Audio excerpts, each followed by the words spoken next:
Hey, jeg vil bare lige vise det nye Pingpuffin WordPress plugin. Det ser sådan her ud. Man kan enten trykke herover på Create Free Account and Start Monitoring, når man har installeret det. Eller man kan herover i den anden side kopiere sin API-key ind. Hvis man trykker på Create Free Account, så hopper man over i Pingpuffin, og så starter den der og sender tilbage hertil. Hvis man allerede har en API-key og en Pingpuffin-konto, så kan man bare skrive den ind der. Nu har jeg skrevet ind, så nu er pluginet konfigureret. Det er et fuldstændig almindeligt WordPress-plugin, som man kan finde ind under plugins og ved at gå ind i deres plugin-økosystem. Nu er det connected til Pingpuffin, og her kan man så se en liste over, hvad vi overvåger. Hernede er alle de sider, vi overvåger, og man kan altid bare for eksempel fjerne en side. Lad os fjerne den der. Væk med den, og så kan vi tilføje den igen. Add. Bum.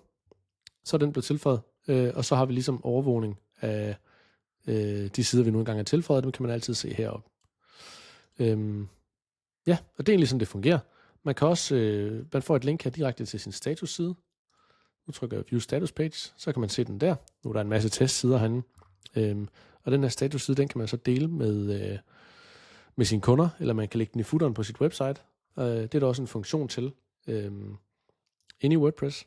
Så der kan man trykke automatically add status link. Hvis jeg trykker der og trykker save footer link settings, så kommer der automatisk et link ind i footeren på et WordPress site. Man kan også bruge den her shortcode, som er standardmåden i WordPress. Så sætter man den ind der, hvor man vil have et footer link. Og det er sådan set den måde, det fungerer.